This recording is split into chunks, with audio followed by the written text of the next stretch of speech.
It's 11 o'clock, so I propose that we make a start. So, first of all, Happy New Year, everyone. Nice to see everyone back 2025. And first item of business is apologies for absence. Lindsay. Yes, Chair. Apologies received from Councillor John McNicholas and Councillor Steve Thornley. We have Councillor Hemingway joining us today representing Sandwell, and we have Councillor Clements joining us online today. Yeah, morning everybody. Morning, Liz. Tim. Yeah, hi there.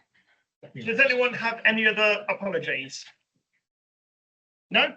Well, the good news is also that we are quorate today. So thank you all very much. Right. Does anyone have any declarations of interest they would like to mention that they've not previously declared? Yes, Councillor Archer. How do I? Yes, it's on. Yes. Yeah, there is another apology thinking about it. Councillor Miller from Sandwell Council has been substituted for today by Councillor Jennifer Hemingway. That was mentioned. Sorry, I was reading something at the time. Sorry. No. And Councillor Hemingway is very welcome indeed. I should have said that as well. So, but thank you for the prompt, Councillor Archer. Right. I've done the New Year's greetings. I hope you all had a good Christmas and New Year. The only thing I wanted to mention under Chair's remarks was member briefings, and we had a series of members' briefings on bus franchising and the subsidised socially necessary bus services since our last meeting, and I hoped all members found them useful and helpful. And if anyone wants to make any brief comments on those briefings now, more than happy for members to do so. But can I thank the governance team at the CA for all the work they did regarding those bus briefings. No, I saw many of the faces around the table online for those, and indeed I know Councillor Clements was there as well. So moving on to item 4 minutes. 4A, does anyone have anything to say regarding the factual accuracy of those minutes? No, good. Does anyone have anything to say about matters arising from those minutes?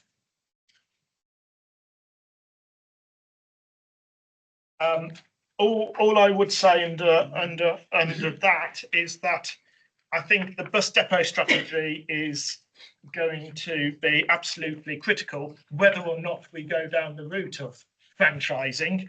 So I personally would like a lot more detail about how we do that bus depot strategy, and given previous experience of local authorities. Councillor Alden. Thank you. I was going to raise the same point under 114, so I think it would be worthwhile us asking officers to bring the strategy to a future meeting ASAP, so we can give it a proper scrutiny into that. Okay. Noted. Absolutely noted. Yeah, and just in terms of additional comments on that, since the bus strategy went through the approval from the CA board, Councillor Huxtable has made reference there to, regardless of the direction of policy support. However, as noted in the strategy, there would be very two different and distinct routes to implementing that. So probably aligned with providing further information ahead of the May WMCA board decision, and then maybe having a clear strategy of outcome post that decision. Way forward, if that's okay. Yes, that's fine. Councillor Hyatt. Chair, thank you. I'm looking at page 8 at the top, where it says specific recommendations made by the member engagement groups to the committee to be agreed specifically. And then we have points A, B, and C. The first one, with steps be taken to look at ways of speeding up the process of active travel projects to progress at local authority level, including streamlining the process for funding to be made available to local authorities. Can we have an update on what happens as a consequence of the recommendations that are made, because there can't be recommendations that disappear. You know, if they're recommendations, there needs to be an update on what has happened as a consequence of. I absolutely agree, Councillor Hyatt, which is why any recommendations should be added to the action tracker, which will be 4B. Could we add paragraph 11120 to the action tracker, please, Lisa? Okay. So we go on to 4B, the actual action tracker.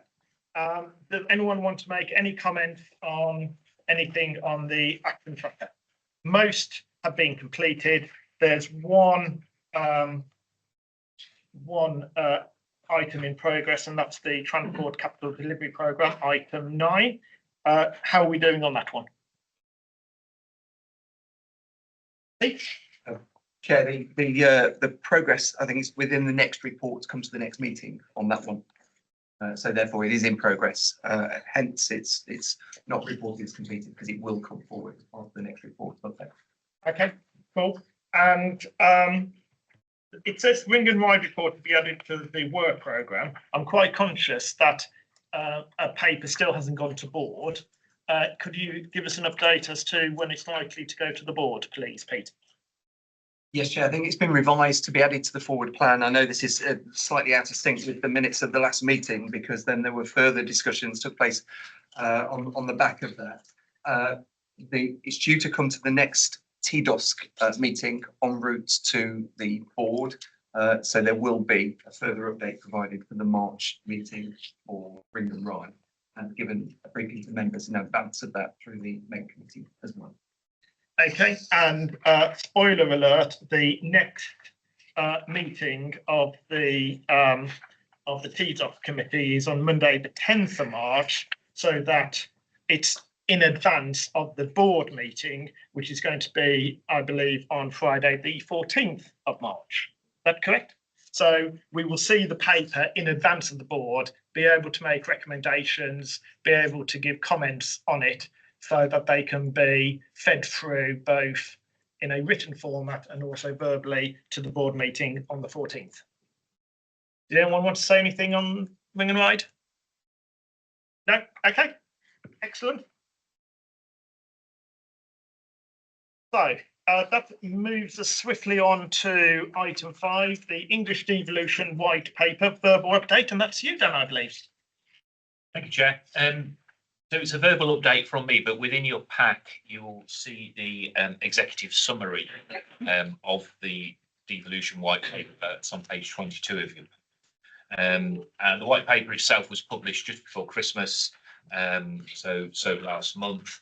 And as you said, Chair, the purpose of today is just to initially bring the detail of that white paper or the existence of the white paper to members' attention.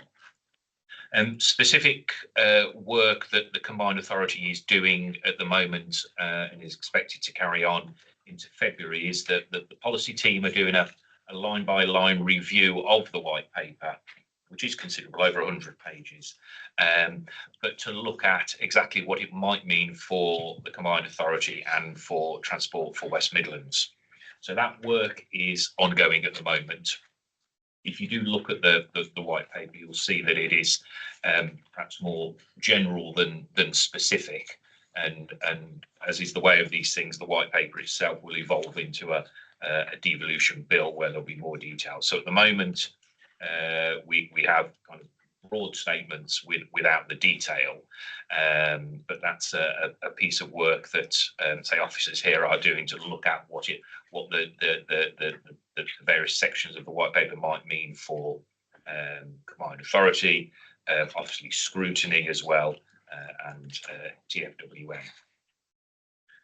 So I mentioned scrutiny, and there is a section within there about governance and accountability. So I think it's important for your committee and Councillor Burrows' committee to be aware of this white paper, and I'm reporting similarly next week to the other scrutiny committee. So the government want to talk or have talked about wanting to strengthen scrutiny functions. and they say talks in very general terms, so we can't go into too much detail about it, but it envisages doing this through strengthening the scrutiny committees, enhancing transparency, building capacity, both member capacity and the committee's capacity, and introducing what it calls regular reporting.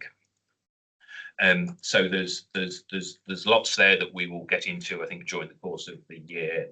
That really follows on from the scrutiny protocol, which was published a year ago, and the government are talking about using the scrutiny protocol and refreshing that and strengthening it to give combined authority scrutiny committees that real power and influence to hold mayors and combined authorities to account. As I said, the white paper itself is quite lengthy. You've only got the summary there at the moment for information. If any member does want the full copy, then we can provide those. But as I said, the purpose of today is just to inform members of its existence first of all, and to confirm that there is detailed review work that's being undertaken at the moment. And then I think when that work is completed, expected to be within the next month, I think it would be appropriate, say later on in the year, as it becomes a white paper, from a white paper to a devolution bill, is for further member briefings. So as particularly in your committee can understand both the implications, what it's likely to mean for scrutiny within the combined authority, but also specifically for you around the enhanced transport powers of the mayor and TFWM that may occur. Thank you very much, Dan. I've got Councillor Hyatt in the room and Councillor Clements online. I'm going to go to Councillor Hyatt first and then followed by Councillor Clements. Thank you, Chair. Can I ask, Dan, when you've been given the opportunity to feed back to government, so that you will help to inform the proposals for the bill? Because it is quite vague. There are lots of ways of interpreting what's being said. And are you being given the opportunity to feed back to government? Dan? Thank you. Yes. So, as I say, officers are looking at the detail, and to that, yes, it will feed in. The purpose of the white paper is as a sort of discussion document, and it will evolve into a bill before Parliament. So yes, is the short answer. But work is being done at the moment, and I think when that policy team have come to some views, initial views as to what this might mean for the combined authority, we can take a position and a view as to whether we want to influence legislation as it then evolves and goes through Parliament. Councillor Clements?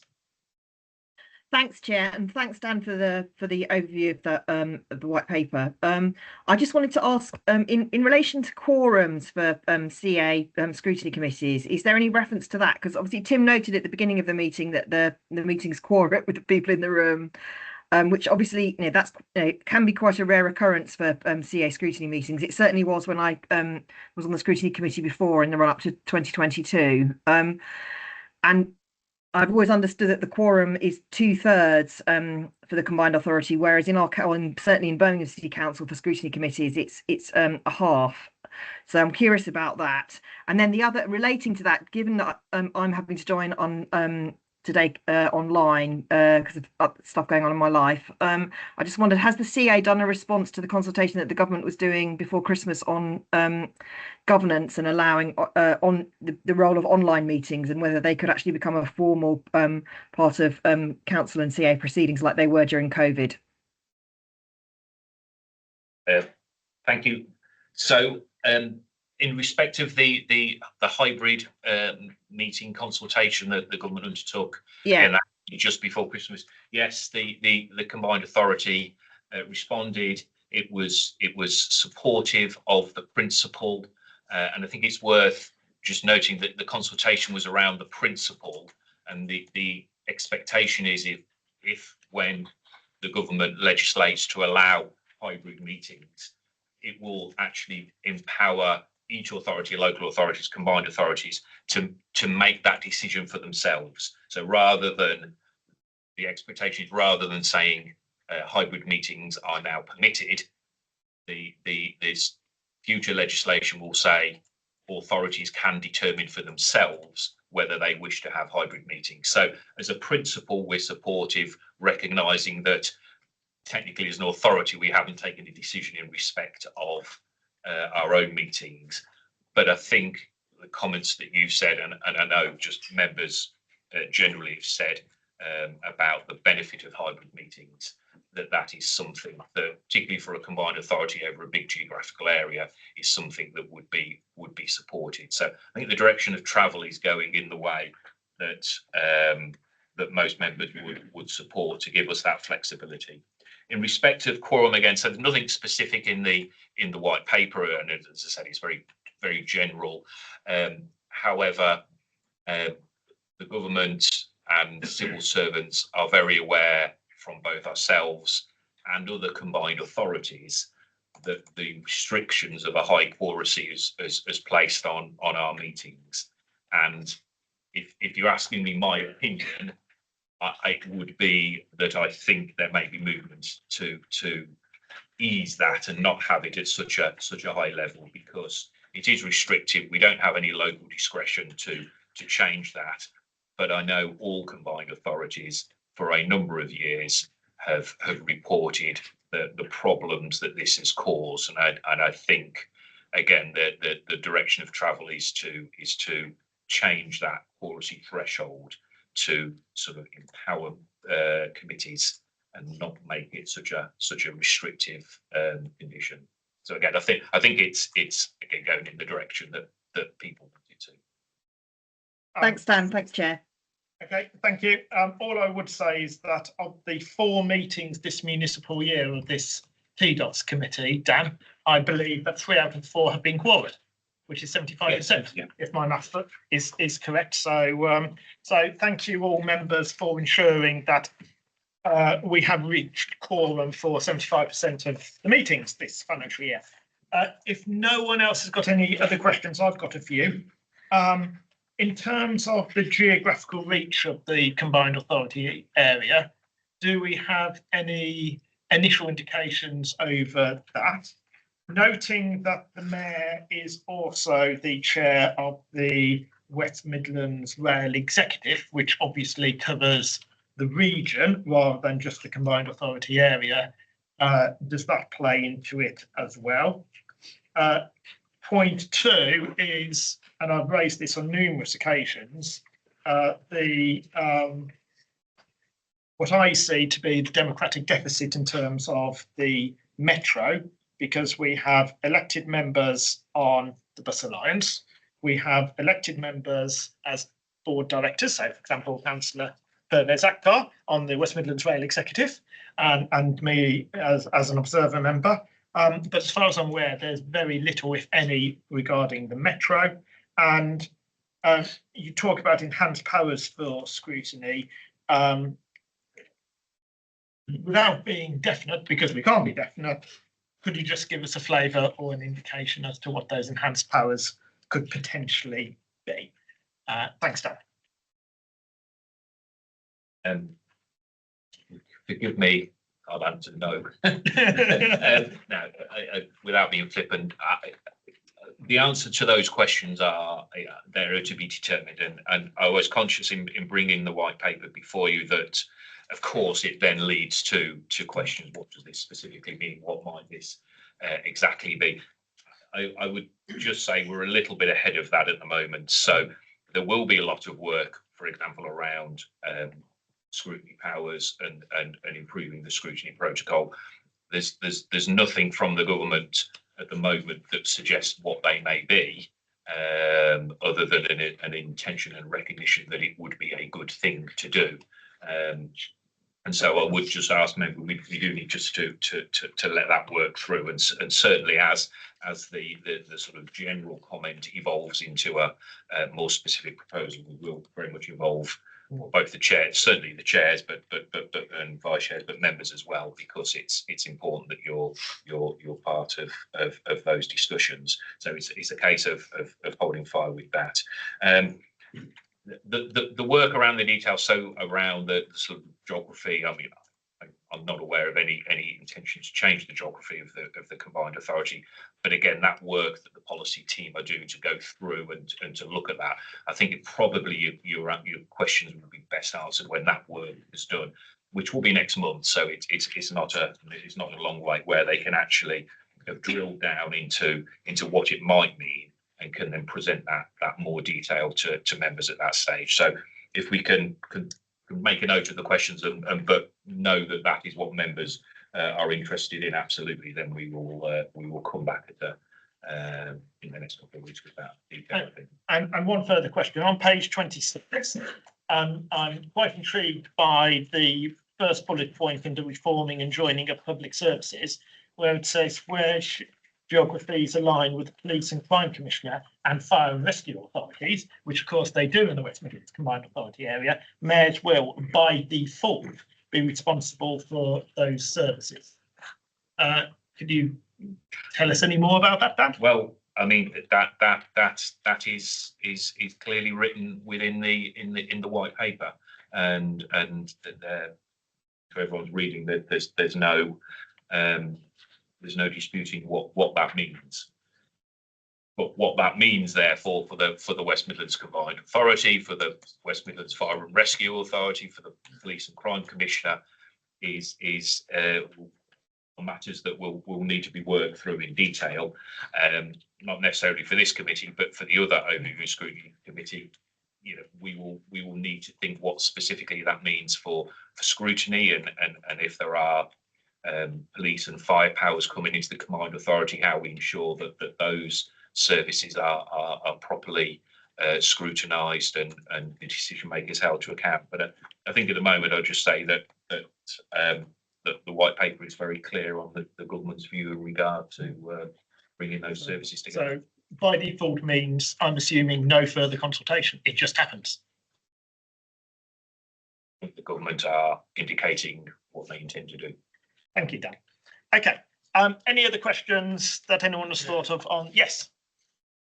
On this point, I mean, why are you linking metro political representation on the committee? That's nothing to do with this paper. That is your failure on your part, because we raised it last time with when last year with Councillor John McNicholas, that it's desperately needed a political input or oversight far as metro is concerned. And I was told, and even you, I raised it with you, and you said you will talk with officers. And I think now it's about time that you vigorously pursue that with officers and make sure that if there isn't any, say, for instance, other councillors, at least a chair of this committee should be on that committee. Because remember, we had a lot of problems with metro, and I feel that is due to lack of political leadership there. I quite agree, but that has been the system since the combined authority was set up back in 2017. And I would hope that we perhaps could do something in advance of the English devolution white paper. But certainly, even if we can't, the English devolution white paper will give us a collective push in order to get that done. But no, as I said, I completely agree that there should be political leadership, and I am vigorously pursuing it, as I said. So thank you. What is the results? I could say Rome wasn't built in a day. You know, we can't take power. We can't take the power. We can pursue what we collectively, I'm assuming collectively agree should happen as a scrutiny committee. But it is up to those on a higher pay grade, because as I keep on saying, this is not a decision-making committee. This is an overview and scrutiny committee. We can't take decisions, but we can make recommendations, and I am pursuing the recommendation we collectively have said we would like to see happen. So with respect, Mr. Chairman, what's the result of your negotiation between officers and you, or with the higher authorities? What meeting you had with them? Well, I have a regular meeting with, as you know, Anne and Pete and others, and they have heard what I have previously said at these meetings. I would re-emphasise, since TDOSC, since Transport Delivery Committee was set up when the Combined Authority was set up in 2017, there's been 7 years under a different leadership, and we haven't got any further in those 7 years. I've only been here for less than a year, so I am vigorously pursuing it. Right. Chairman, Yes. it might perhaps be very helpful if Councillor Faber's actually wanted to help pursue it with his own mayor as well. That might help grease the oils and get things moving. More than happy for you to wade in on this one, Councillor Akhtar. Then we can ask you what you've achieved next month. I thought we will have more weight when this committee has recommended and standing with you that you will pursue it vigorously. And I want to know from officers, I mean, Anne is here, what are their views? Why is it there are barriers that we don't have a political representation on that board? Since you said West Midland Rail Executive Board, we have membership from every metro city. And indeed, there's political representation, as I pointed out, from the Bus Alliance as well. Yeah. Anne, did you want to say something? Just to remind the committee that through the member engagement group, for all members are able to attend, there is some oversight on anything to do with Metro alongside rail. Yes, it is different to West Midlands Rail Executive. And this committee also receives regular reports on both the operational performance, not just of Metro, but of other public transport services as well, that Mark Corbyn provides. And you also receive the performance around project delivery, capital programme delivery as well, which includes the Metro projects. So there is already an existing level of oversight of Metro, both from an operational and programme delivery, capital programme delivery as well, that you already have, as well as the member engagement group, where you can informal things as well. What it doesn't have is a rail executive, which is a different constitutional setup under the arrangements that we have with DfT to manage the contract with the local rail services here as well. And then, of course, the Bus Alliance, where we've got a number of different operators as commercial entities who, through the bus service improvement proposals and also our vision for bus strategy, work alongside us in partnership. Obviously, this year we are looking at the alternative operating model for buses, and the Bus Alliance undoubtedly will change dependent on what that is, both through the transitional period and also if we do move into a franchise system through a very much more robust contract management around what the performance indicators are in terms of providing bus services here. The Metro obviously is covered through an agreement with Midland Metro Limited and the Combined Authority, and the performance is also covered through the ARAC, the Risk and Assurance Committee, as well in terms of some of the other issues that we've managed through this. So I think there is a high level of political oversight on the Metro, but what we don't have is the reason for having something similar to West Midlands Rail Executive, because we have a very different contractual arrangement with Midland Metro Limited than we have with both rail and bus services. Thank you for that, Anne, but I would point out that we do have a Midland Metro Alliance, do we not? It's badged as the Midland Metro Alliance, run by Midland Metro Limited, So just as we have a Bus Alliance. the Midlands Metro Alliance is the capital programme delivery. They are our partner in terms of delivering the capital projects. You have oversight of the capital projects through the capital monitoring report that comes here and also goes to ARAC as well. So it is only around capital delivery. Midlands Metro Alliance it is not the wider remit of operating the services of the Midland Metro as well.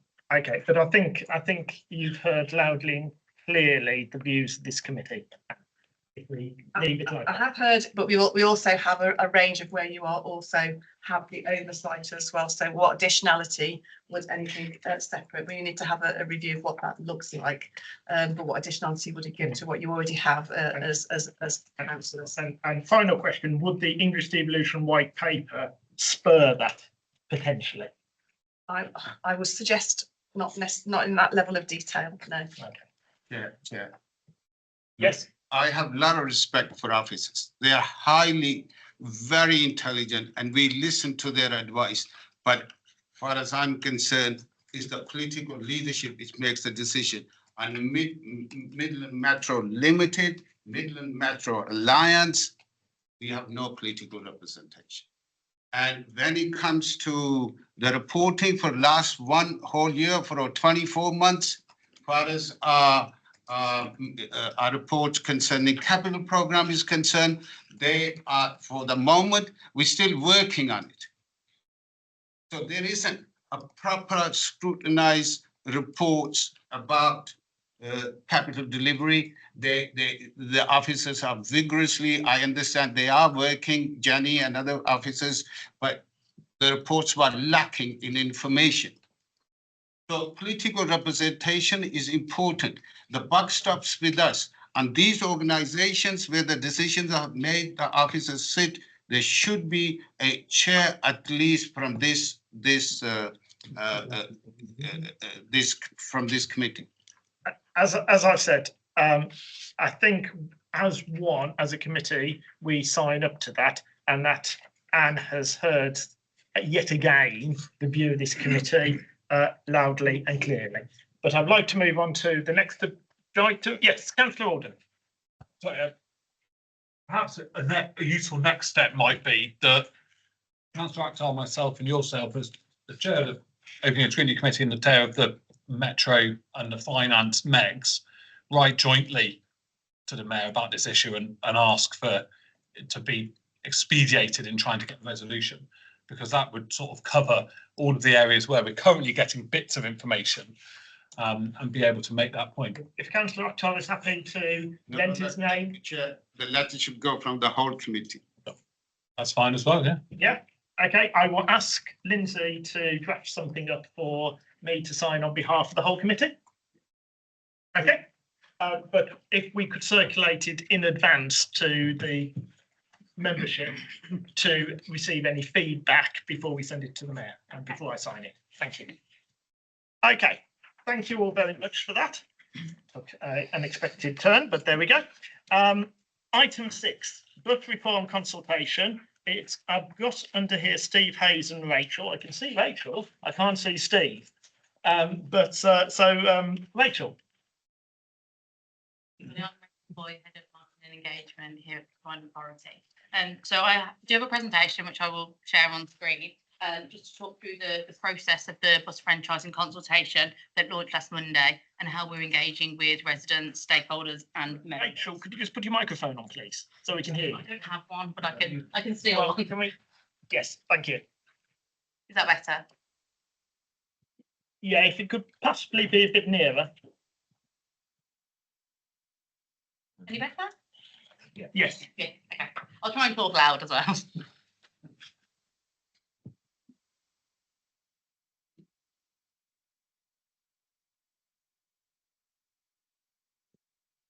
Hopefully everybody on screen can see that as well. But if there are any issues, then please let me know. So as I mentioned, the public consultation for the proposed bus franchising scheme was agreed at WMTA board to move to consultation on the 13th of December. And therefore we launched a 12-week public consultation last Monday on the 6th of January that will run through to the 30th of March. And so far in the first week, we've received 388 responses. Objective wise, we've got a number of different objectives that we're looking to achieve throughout this consultation. The first obviously being that there is a lot of guidance around how we should be running this consultation. So our objective as a engagement team is to make sure that we comply with all of that guidance and that we run a legally sound consultation. We want to be able to increase residents' understanding of what bus franchising would mean for them and what the different options are. And based on previous consultations on franchising that have been run across the country and the percentage of responses that they have received based on the number of residents within those areas, we have a target of a minimum of 2,000 responses, which would put us in line. Obviously, we would like to receive more than that, but that is the minimum that we are looking to receive during the 12-week period. We do understand that a lot of consultations that have been ran previously across the region, we've struggled to hear from different demographics. So we have a specific target to make sure that we receive a minimum of 500 responses through dedicated engagement tactics, which I will run through those tactics in a bit more detail in a later slide.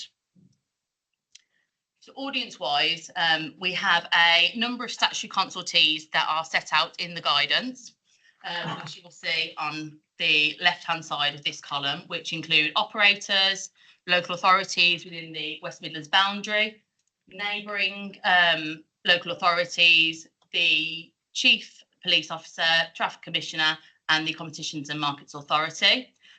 As an authority, we have also outlined a number of non-statutory consultees that we also wish to engage at the same level. So everybody within this list will receive a dedicated email and physical letter and will be given the offer of a one-to-one briefing. Questionnaire-wise, we've taken a similar approach to Manchester, Liverpool and West Yorkshire.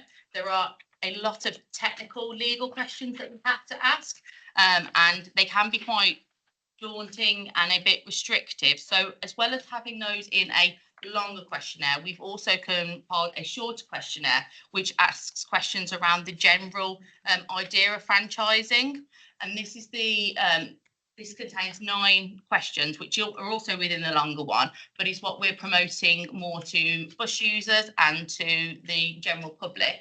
And then the longer questionnaire, which you will actually have a copy of in front of you, it's the printed out document here. That is the survey that we're promoting more to statutory and non-statutory consultees and asking them to support answering with the full consultation response, whereas the shorter one can be answered with the executive summary, which is a cut down version.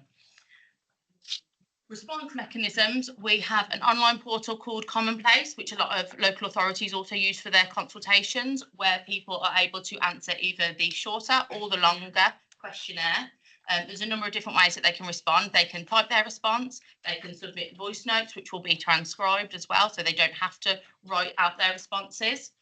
But as well as online, they can participate in a number of community sessions that are taking place both online and in person.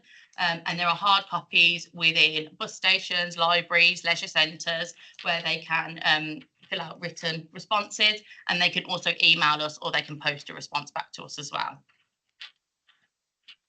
So from a promotional perspective, we did some work with assistance panel that we have at the Combined Authority before we launched the consultation to understand what people felt around some of the wording and the messaging that we were using. And I'm sure you can all appreciate that franchising, to people who aren't aware of some of the technicalities around how we run our bus network currently, people didn't understand it, or they actually thought that how we currently operate is franchising. So what we were keen to do is in the promotional material, where we're trying to get mass awareness, that we don't use the word franchising to put people off, and more we talk around more control over our bus network, having more of a say of how we run our buses.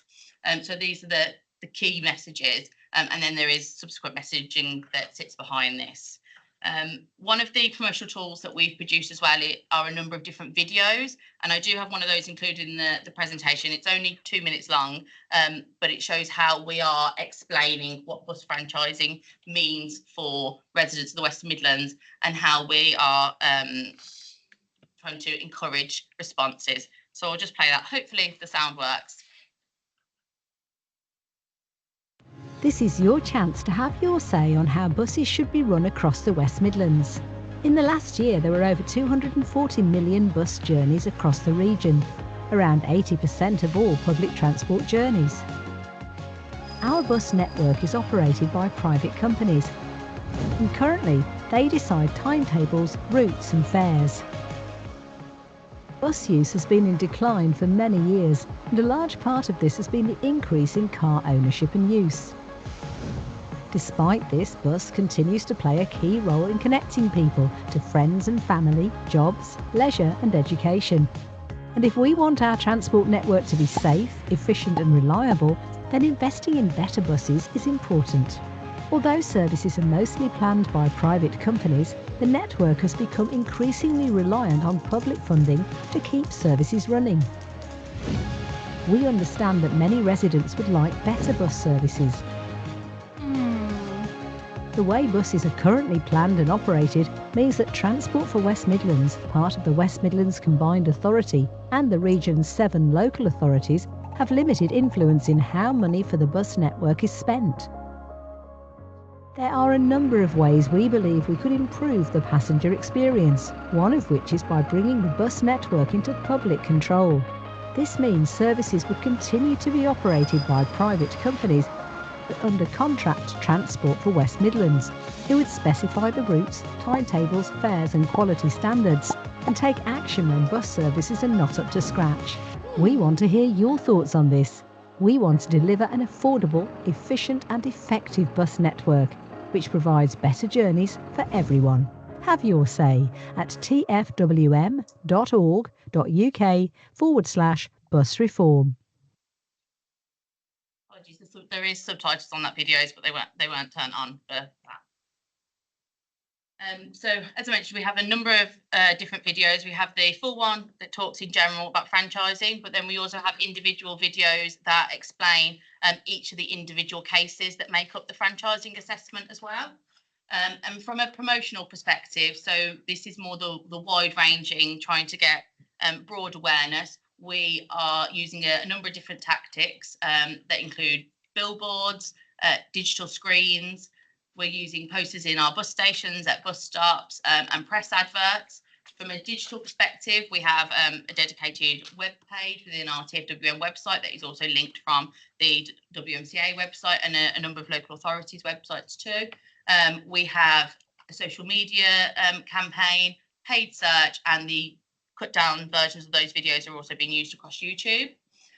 We also have a communications toolkit that has been shared with all of the comms teams at the local authorities. And we have a email signature that has been added to all of our internal emails as well. And then from an engagement perspective, so as I mentioned, we have the commonplace questionnaire. We're also carrying out a number of peer-to-peer research groups. Now, this is to support us with engagement with demographics that we've struggled to reach through consultations before. So what we do is we have a network of researchers who we've worked with that we train up on certain topics, so bus franchising, and they go out into the community and they gain responses. So rather than it being the Transport Authority or Combined Authority that are going out and asking people and potentially not engaging, or maybe people might feel that we have a certain answer in mind and therefore want to give us a certain answer. It works a lot better sometimes when people can speak to their peers and therefore offer their feedback in that way. So we've got a number of different community research groups that we're working with for that as well, which I do have a list I can share if that's of interest. We're also have reached out to a number of schools and colleges, and we're offering assembly toolkits as well as going into schools and delivering games and presentations to try and encourage younger citizens between 16 and 19 to respond to the consultation as well. We will be carrying out a number of focus groups. These focus groups will be taking place towards the end of the consultation, because we are looking to see where the gaps are in the responses that we receive. So if there is a certain area or a certain age group, then we will focus the focus groups on that to make sure that we have representation there as well. We have a number of public events, so we are doing in person and online, and these are not just daytime events but also evenings and weekends as well. We have physical copies, as I mentioned, in different areas. We will have a number of on-street surveys. These will be focused more around bus stations and interchanges. The guidance sets out very clearly that bus users are a really key audience for the consultation, so we want to make sure that they have as many possibilities to respond. And then, as mentioned, the briefings for statutory and non-statutory consultees, which will be emails, letters and physical briefings. And then from a member engagement perspective, as Chair mentioned earlier, we held two councillor briefings in December, where The team ran through the consultation process, and I ran through the consultation. So apologies if you're hearing this twice. An email was sent to all councillors and all MPs in the region when the consultation launched, and that also included a number of assets for members to be able to share across their own channels as well, which I know a number of members have. So thank you very much for that. And then an email has also been sent to the chairs of all the scrutiny committees at local authorities, and I know a number have responded and accepted that invitation. So we will be, when I say we, the royal we, Pete and Steve will be attending those scrutiny committees over the next 12 weeks. And then there are a number of different emails that will be triggered throughout the process as well to councillors to make sure that they're aware of where we are in the process. And then just finally, as I mentioned, it's really important that for this consultation that we do have responses from representation across the whole region. So we're working really hard to make sure that this is as inclusive and accessible as possible. So as I mentioned, we've got a number of in-person events across daytimes, evenings and weekends. We've got online events in the evening for people who are unable to make those in-person ones.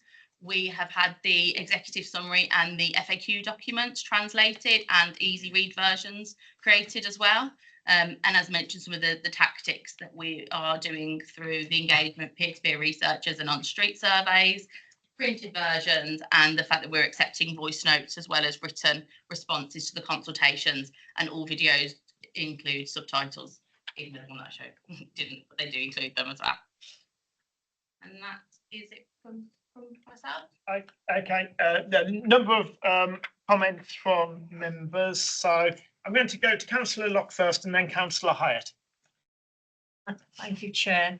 Just you say about in person, you say about in person events. Can you say where they are? You said they'll be around the West Midlands. Yeah, so there's a minimum of one in every local authority area, and I can share the dates, times and the exact locations of those with the committee. I think the first one that we have booked in is in Wolverhampton in the shopping centre, and I think they're still confirming a few of them because we couldn't book them in until the decision had been made to go to consultation. And then we had Christmas, which caused some issues with getting venues confirmed. But we have, I think, 6 out of 7 of those in the local authorities initially booked in. So once they're confirmed over the next few days, I'll make sure that they're shared as well, so you know the exact locations, and they will be included on the website as well. Because I'm thinking not everybody has computer access, and that some people will be at work, and when you have them, so to get as wide a response as possible. Yeah, and there's some of the we're doing some on-street surveys and things as well, but we will try and share those events and those dates as wide as possible. Thank you very much. Councillor Hyatt next, then Councillor Kay, then Councillor Clements. Can I say a massive thank you? It has the potential to be absolutely excellent. I mean, it's superb. It's really, really good. The only thing I wanted to flag up is well, you are professional. You'll be doing it anyway. You'll be adapting the weight of where you put things dependent on the profile of the resource that you get. So you'll be doing that. And there needs to be somewhere in the system a narrative that will not just explain the benefits of franchising to people, but explain it is the best option available in the limited financial envelope that we're in. All the improvements to buses, being able to move the bus stops to where they need to be, being able to improve the service so it's reliable and clean, the cost of cleaning the buses, so you always get on a clean bus. Everything will cost money. And the reality is that franchising can only do what we can afford to do. But it is the very best way to maximise what we are able to deliver for residents to meet what residents really want, which is different from a private operator that wants to make profit, you know, and there is a limit, isn't there? There's, you know, we will be operating within strict financial limits. So at some point that narrative will need to be there. I just think it's superb. I think what you've done is absolutely cracking. and I can't wait to see it. I haven't shared my stuff yet because I wanted to come to this first and hear, but I think it's absolutely cracking. It's everything that I wanted to hear. So thank you so much indeed, because it's a huge amount of work, but I really think it's worth it because you're opening up the dialogue on active travel, which this is of course part of. Thank you so much indeed. Okay, I don't think that's actually needs a response, Councillor Hyatt. So thank you for your comments, Councillor Kay. Thank you. The summary of the auditor's report that we saw seemed to have a number of reservations about not having tested the assumptions and only having put them through a basic model. I wonder if this, or I would like to request that this committee can be supplied with a full copy of the audit report so that we can understand what work was done. I think that's a question for Pete rather than Rachel. Yes, certainly happy to provide a full copy of the audit report as well. And also it should be noted that when the consultation went live, an open copy of the full franchising assessment itself also has gone online. Not advocating that everybody needs to read the 600 pages associated with it, but could also cross-reference points between the two. I think Councillor Kay would like to read the 600 pages. Councillor Clement. Yeah, thanks, Tim. Thanks, Rachel, for the very comprehensive presentation. Like Carol, I'm very excited about this. I think you've been really creative, in this consultation. I really like the materials that you've provided to us to use on social media. I've been sharing those enthusiastically, particularly like the videos. I just wondered, but I do have two questions. So obviously, as a middle-aged older person, I'm still on Twitter and I am on Facebook, but I'm not on TikTok and some of the channels that younger people use, and adolescents and young passengers. So are you going to be putting stuff on TikTok and those sort of channels? That's one end of the spectrum. And then I've looked through the presentation, and I'm what people nowadays call the legacy media, i.e. TV, radio. What's the strategy there to get some media coverage, some editorial, because obviously a lot of people are still getting their information from local news, and I think that could be quite powerful for us. But I do think the materials you produced are really excellent, and ditto the promotion that was done for the free bus travel in the run up to Christmas and on New Year's Day, which I thought was excellent. So well done, everybody who's involved in that. Thank you. Thank you. So yes, we will be using all social media channels, including TikTok. We have a Transport for West Midlands TikTok, and we are creating some user-generated content, which is slightly different than the graphics we've shared for TikTok, but will be available within the folders as well that we've shared. And on Excellent. we had a media event last Monday at Coventry Bus Station, where we launched the consultation.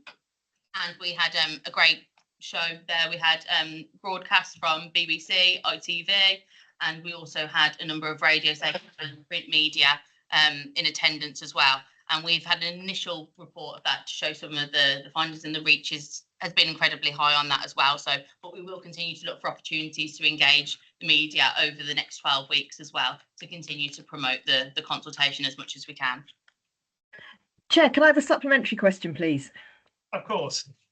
Thanks, Tim. Yeah, it was just to Rachel or Pete, and obviously it's a statutory consultation, isn't it? And we want it to be to go through and end up with a robust outcome that can't be legally challenged. So presumably there is it's very important that everyone gets the full information about all the options, so that we're not and it's not biased towards one outcome. I'm just because I'm just desperate for this to go ahead, but I don't want to feel that our enthusiasm from promoting one outcome then in any way undermines the outcome, and it's or increases the liability of legal challenge.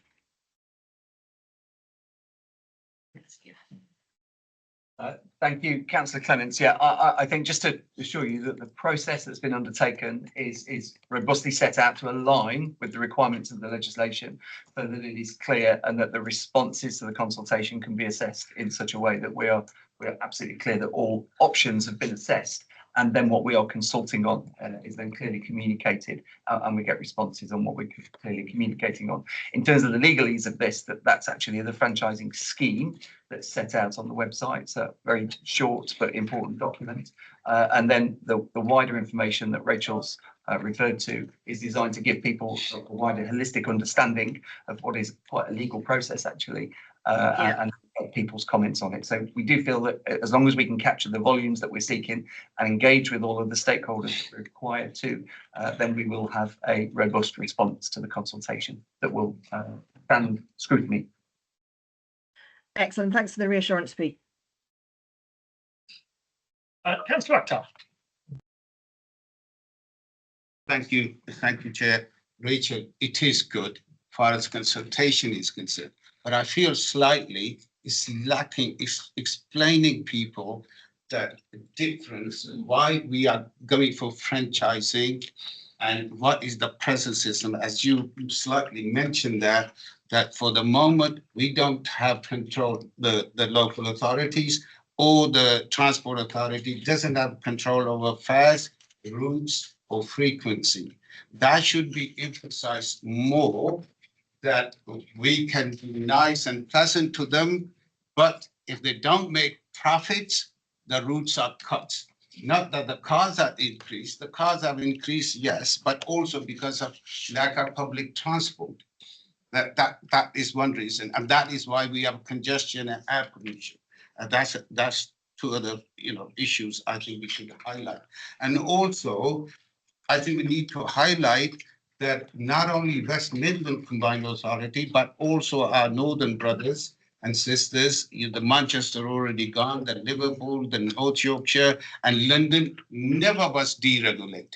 So if it was good for not to deregulate in London, why did they do in the rest of the country? And we are seeing the impact now. So my suggestion, please, to you is that we need to be vigorously make sure that these facts are emphasized. I understand what Councillor Clement said, but we need to be factual, isn't it? That this is the problem. These are the issues which are worrying our people in here, lack of transport, and during COVID, the taxpayer paid the whole lot. Whether they carried passengers or not, whether they made money or not, we were paying for it. And we are paying 50. Really, does it say that we are paying £50 million subsidy in your consultation? It doesn't say that we are paying £50 million subsidy to operators. And now, if you see it from £2, it's gone to £2.90. That's costing us £150 million again, the taxpayers. So these points need to come up, you see, or explained. I think those points are included, but maybe they need to be brought to the forefront. So in the video, we do include that the 50 million subsidy is there each year, and it means that we still don't have that control. But appreciate that if it wasn't brought, if that wasn't clear, then we can make sure. And within all of the subsidy, the sub messaging, that is very clear around what we have control over now and what we would have control over. But I can get the team to pull that forward so it's more prominent. Sorry, Chair, with your permission, that is the case. That is our case, isn't it? Mm-hmm. To public out there. And that is not very well emphasized there. So if I could just add a supplementary to that, Yeah. just to be really clear, I think there's a couple of things just to mention in this. One is that obviously the consultation, documentation and information has to be set at very different levels. Or obviously what you will find, all of those points that you made, Councillor Akhtar, are in the detailed document. We offer obviously some of those, and in terms of the setting out, are within the executive summary, and then within the video, that is a higher level again. So there is a level of drilling in and emphasising the information. I think the other point to make is, whilst it is really important to set out the cost of operating the existing system with additional subsidies and the importance of that, which is referenced in the video, it's also important to reference the fact that franchising is about a long-term scheme of regulating the buses and long-term change in the system versus what actually, whilst it has been going on for a relatively long time post-COVID, it is a short-term mechanism to operate the buses as well that we are currently engaged in. So it's trying to get that balance of providing the information, the short-term position that we're in around the funding mechanism versus the long-term objectives and responsibilities associated with running and operating the system as well. So they are trying to be balanced in there. One of the other points, coming back to Councillor Clemence's point, we have to make sure that the information is robust enough so that it is as clear as it needs to be about the long-term future as well as the short term, so that it is can withstand scrutiny and assessment by any parties post any decision in there.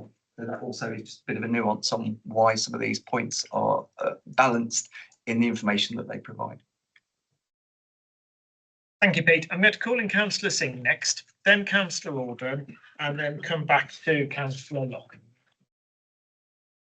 Thank you, Chair. So, you mentioned about the live events and one being Wolverhampton in the Manor Centre.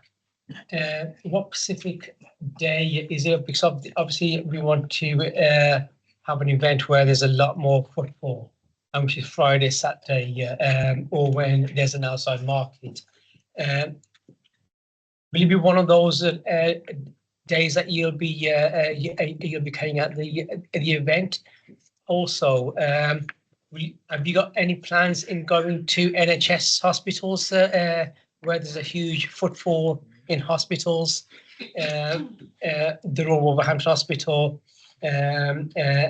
QE, Russell's Hall, and you know there's a huge amount of footfall with drivers, and will you be actually targeting those kind of places too, and possibly religion places, Godwaras, where you've got the main Godwara in Wolverhampton in Soho Road, and other religion places too, with mosques and so on. So is that also that you'll be targeting, or is it just the Manor centres or the local authorities that you'll be targeting? Thank you. Thank you. So on the shopping centres, so there's a number of different days. Some are weekends, some are weeks, some are in the evenings. I can share the exact dates for all of those, but there are weekends within those dates as well. Hospital-wise, I know that we have shared all the information with the NHS trusts, but that is a really good idea for in-person events. So I'll make sure that the team take note of that as well and look at what we can do to see if we can have any in-person marketplace style events within some of the hospitals. And religious places, we have sent all information out to all places of faith and worship across the region. In previous consultations, they're very good at including our information in newsletters and emails, and we have as well offered that if there are any particular events or anything that they'd like us to come to present, then that has been put out as an offer as well. We haven't heard back, but they've only recently received that offer, but they've definitely been sent the information to publicise. But if we do end up having any additional events, then we'll make sure that those are shared as well. Sure. Sorry, did you say that the hospitals have got this information for them to communicate within their communications department? Thank you. Yeah, so it's been shared with the comms colleagues at the NHS trusts, but we haven't approached them to host events yet. But that is something that I'll ask the team to look into. Thank you. Councillor Alden. Thank you, Chairman. I was just having a look through the prospectus we've all been given this morning, and I don't know whether we perhaps ought to have a proper session on this at a future meeting to talk through the details are in here. We're looking at page 47, which covers, I think, if I've read it right, briefly, the three different forecasts that are being used for the consultation on the different operating models. Because we haven't got numbers against it, we've just got a graph with small areas representing 50 million jumps. Difficult to know exactly what's being said, but it looks like that effectively the franchising model we're saying just means that the combined authority pays for or supports all bus journeys by 2030, which is 15 years earlier than on the other models. But the end impact in 2047 is not much different in terms of how many bus journeys there are. And certainly when we fall to 150 million, that's the same year in 2031. And then when you turn to page 53, it talks about the aggregate impact on operators. And it seems to be saying that under franchising, operators will end up 12.5 million better off. So I think that the background information which is being used to produce this report could do with coming to this committee to just explain to councillors so we can do our scrutiny role of actually what is it that's feeding these charts that have been put in here, and what is actually the impact on operators and the combined authority over this time on the different models. Thank you. I think that's more a question for Pete again. Thank you. So firstly, to pick up, obviously the information that's been used in here is assessed information that's come through the process of this committee and board in previous occasions, but just to set out the rationale and the points that have been picked up there by Councillor Eldon. In terms of the graphs, what the graphs are setting out is under the modelling that was undertaken. I think this was set out in one of the sessions where there was a presentation given to TDOSC, is that the forecasts and assessments that have been used have had to evaluate the existing funding envelope and everything that is in the system today and project that into the future. So therefore, it assesses all options against the existing budget envelope. And then the graphs set out that under the franchising model, one of the key elements is that overall there are around about £600 million worth of economic benefits that result as franchising that wouldn't necessarily result, that won't result in the other instances. However, the point made by Councillor Akbar around the additional funding, for example, that's put into the system, these models don't take into account any of that current funding that's put into the bus network. It's assessed on base case. We cannot assume current funding that's not been approved either by government or anybody else. That's one of the important factors in making sure that this stands up to scrutiny by all external partners too. We cannot be seen to be utilising funding that isn't approved in one case, i.e. franchising, that's not approved in other cases. So it sets out the very base levels there of which, but yes, it does set out in this model that was assumed a declining use in bus services in all models. What that doesn't do is project the case of if you continue to invest the current money into the system, what will that reduce the decline by, and actually what levels of intervention and options are available to turn that curve and ramp it upwards. So that's one of the key points, and we're more than happy to bring that back at any level of scrutiny and assessment on that as well. When it comes to the assumption around profit levels and assumptions for operators, we're currently working in a system where our core operators have made little, if any, profit over the course of the last 2 years, and that has been a negotiated position to ensure that we can continue with the existing bus network and continue to maintain those. However, it has to be assumed that in any franchising system, as in any continuation of a deregulated model, that bus operators will seek to return to a point of profit, which is obviously the purpose of their existence in their current form. So therefore, it assumes the base level of profits that operators will wish to see. But again, we've assumed that through a process of assumptions, and again, happy to bring those back through either a briefing or to TDOSC for further review. They are all extracted from the full franchising assessment and the assumptions that have been used in the audit. Hope that helps. Okay, Councillor Locke. Just to add on to thank you, Chair. I meant to say that. Just to add on what something Councillor Clement said about the social media. And I know it helps to share things round regularly on various social media pages, but also there is Blue Sky now and others as well, because a number of people are coming off Twitter for various reasons, and you know that's another avenue you could use as well. I don't think there's any need for a reply to that, and thank you for pointing that out, Councillor Locke. Councillor Hemingway. Oh, he didn't. Right, sorry. Okay. Just to conclude this, I have a couple of questions in that during the franchising process up until the 30th of March, we faced with two significant decisions, as I understand it. One is the forward operating agreement with the commercial services, because that runs out on the 31st of March. So we will have to have come up with a plan before then during the franchising process, consultation process.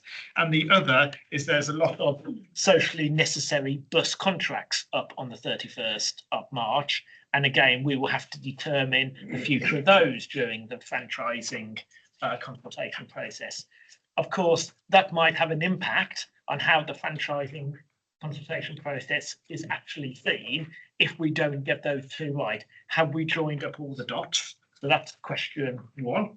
And question two is that on the advanced consultation, as I understand it, the first phase, should we go down the route of bus franchising, would be the geographical areas of Walsall, North Birmingham and Coventry. And again, well, franchising is important, get it right for the whole of the West Midlands. Obviously, that is going to be the first test of that. Should we go down that route? Have we got anything specifically planned in terms of Walsall, Coventry and North Birmingham? Thank you, Chair. Just I may just need to ask clarification on one of those points. In terms of the first point and the items that we have upcoming before the 31st of March, yeah, there are some key critical decisions around that. And yes, we have joined up the dots in that there is a forward plan to propose that both through this committee and through the Combined Authority Board before the end of March, working with our bus operator partners as we are now, and also working very closely with government and the DfT and others of the routes to sustain the existing bus network. In terms of the second point and the geography, yes, the proposal is subject to a decision to move to a franchise network. The proposal is that tranche one would include Walsall, North Birmingham and Coventry. I suppose my counter question, just to clarify on that, is that when you say, have we got any specific plans, do you mean vis-a-vis the network itself or the methodology of how we are going to implement franchising? The methodology. Yeah, so basically working through within the organisation, we are currently putting together the programme of activities that would work to implement franchising through the lots, as they are referred to in the scheme documentation. There are various elements of that we are trying to work up to in terms of pre-franchising tasks. And those requirements and responsibilities that we will have to make sure that the network could function on day one. We were always asked very clearly by both the Combined Authority Board, the Mayor and this committee to undertake an evidence-led, robust but efficient process. So thus far, as an authority, we currently don't have a dedicated team on bus reform. That's something that we are looking to put in place. That's why we've been able to develop and deliver thus far the levels of process within the budget envelopes that have been available. But we are currently undertaking that as well so that we can have the relevant resources in place to be able to support those activities and make sure that we can set out the programme and plan. Once we get past the decision in May, subject to a decision to move to that, there will be a formal programme activities published and shared with members as well, so that you can see what is included in that plan. But coming back to my first point, at the same time as we're consulting on the bus franchising up to the 30th of March, we might have to make communications. We will have to make communications about the socially necessary bus services. That's where the current contract ends on 31st of March, and we will have to do communications regarding any future operating agreement post 31st of March with the commercial operators that currently operate in the West Midlands. And what I am concerned about is that that's a lot of consultation communication exercises within a very small period of time.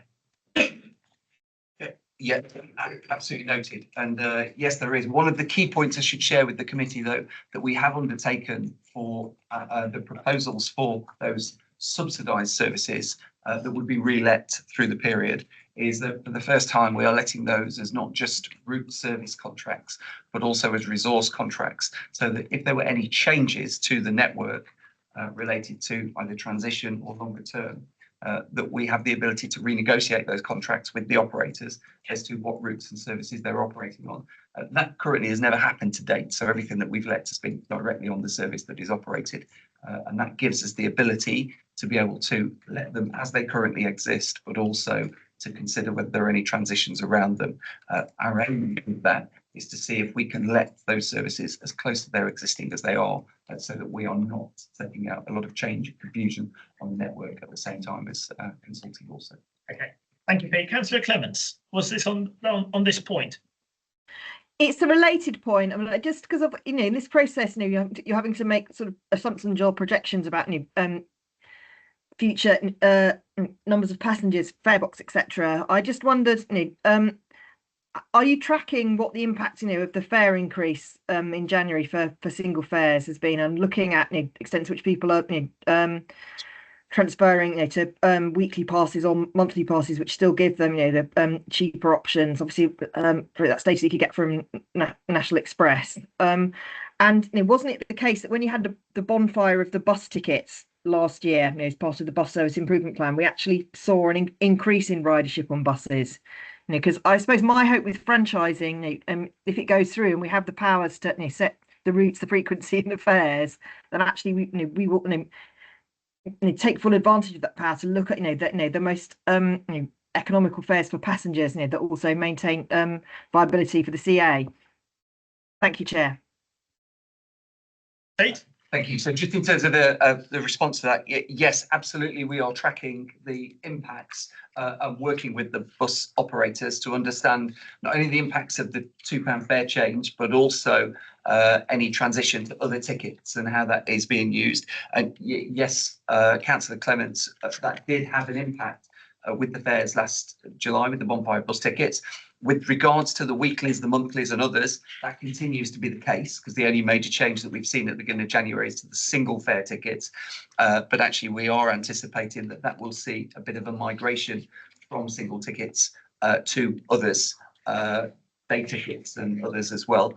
We're also noting, of course, that within the West Midlands now, what it has resulted in is that change in the national government position on the £2 fare.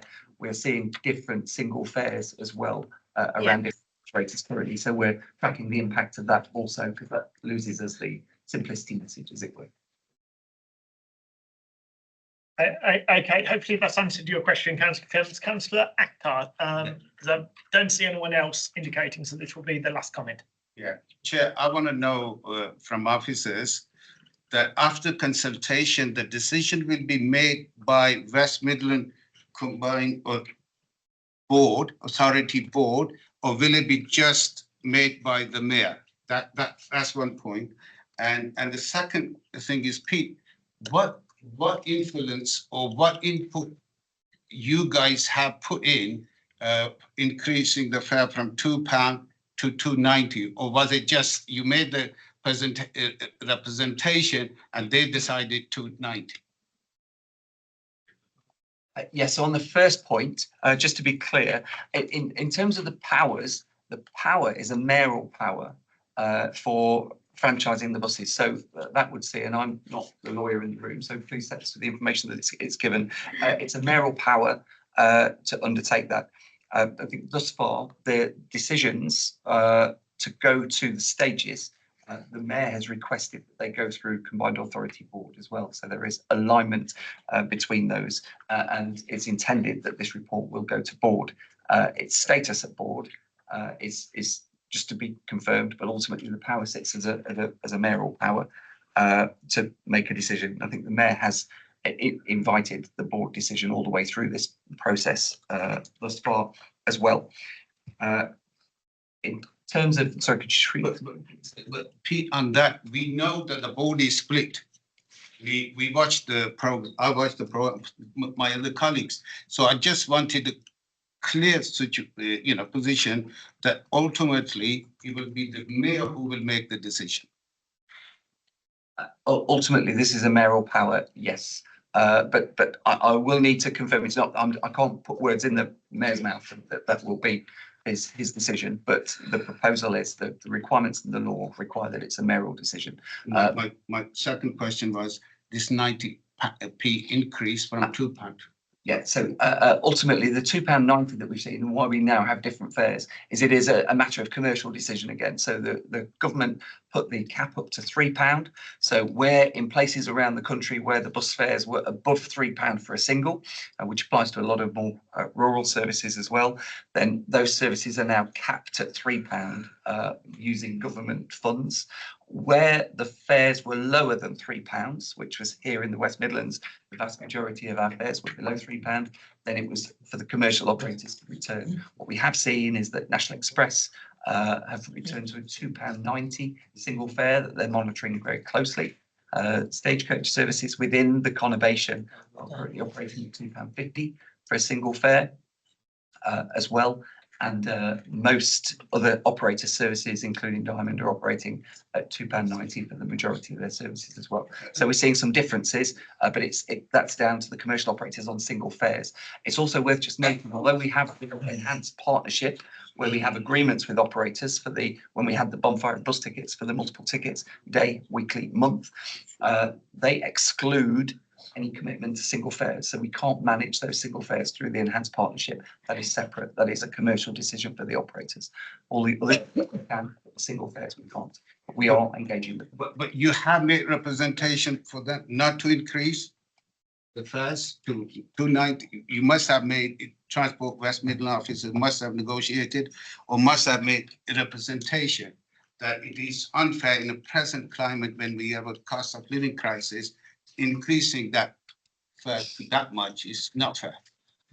There's a key point that we asked the operators for clarification around their proposals, and what we are doing, as we are with the other service discussions, is then reviewing their accounts and their funding and the finances associated with it, because we are putting a level of subsidy in, and so we can ask for confirmation, but we cannot give direction to bus operators around single fare tickets. Actually, under the existing laws of the deregulated network under the block exception, that wouldn't be a relevant thing for us to do unless we were approaching with a funding mechanism in order to subsidise that ourselves, which we weren't doing in this instance. So therefore, it was a matter for us to request clarification for the operators.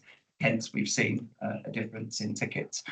In a re-regulated environment, you can specify single tickets, but we can't in a deregulated environment.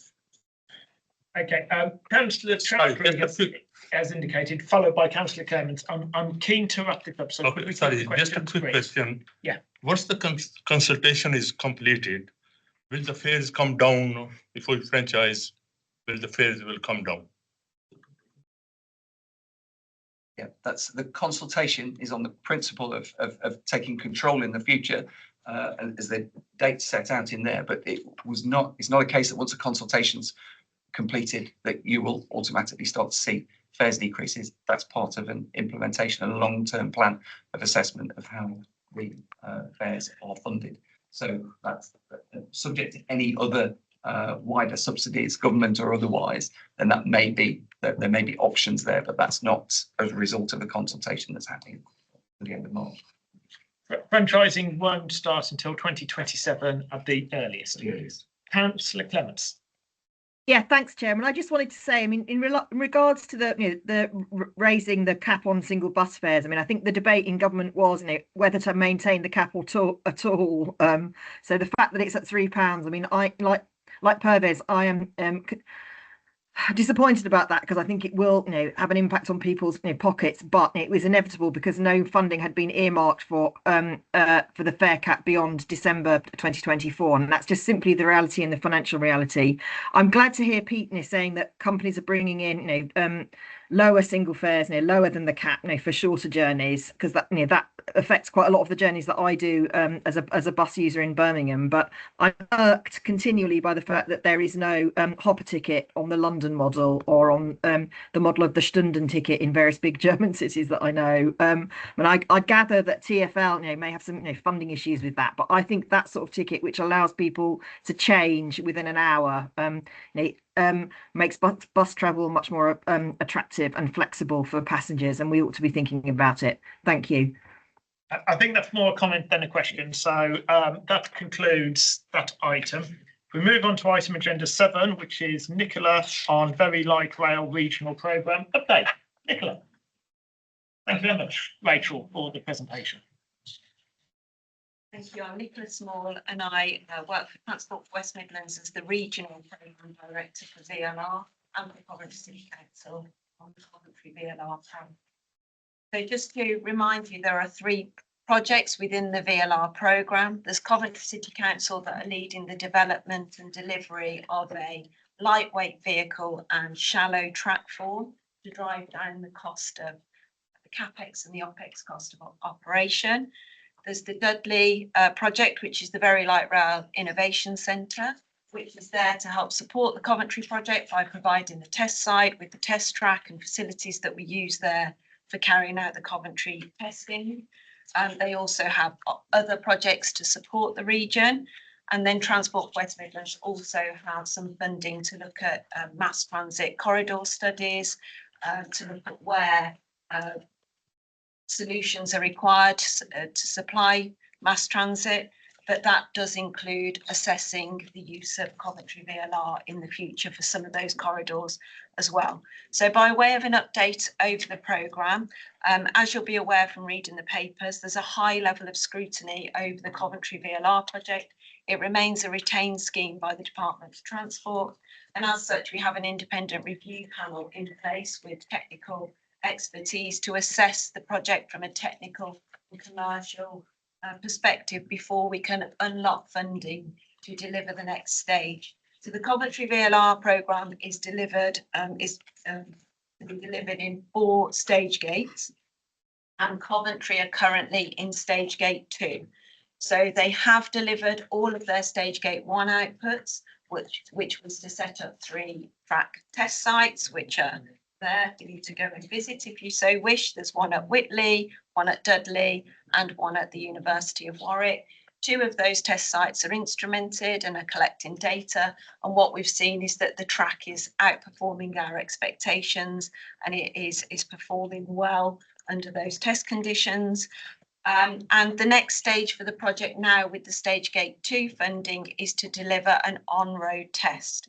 So you will have seen in the papers that I appended a cabinet report which went to Coventry's cabinet last week on the 7th of January, and the cabinet members approved the recommendations in that report, which is to construct a 220 metre on-road test.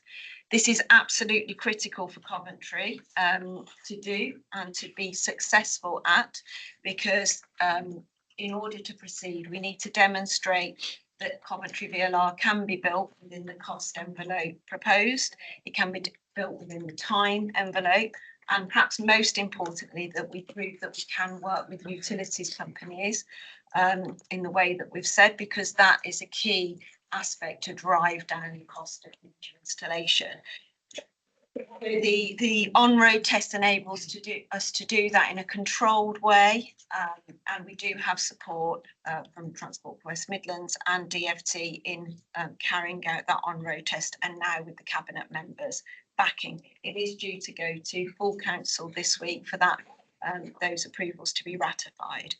But in addition to proving out the cost, time and utilities point, it will also give us the opportunity to demonstrate and showcase the technology to the interested parties. We have significant interest from around the UK, from the likes of West Yorkshire, who are looking at deploying a light rail system in the future, but also from overseas. And it gives us the opportunity to engage with that market that are interested in deploying the technology in the future. And it also gives us the opportunity to engage with the public. So I was very interested to hear your presentation, Rachel, and I think there's a lot we can learn from our colleagues here about marketing and how we campaign and how we engage with the public during the 4-week operation period. So Coventry are about to get into contract with a construction partner. It's not been announced yet, but it's due, I think, the end of this week, and they're about to procure an operator to provide drivers for the short operation period. So that's an update on the Coventry VLR programme.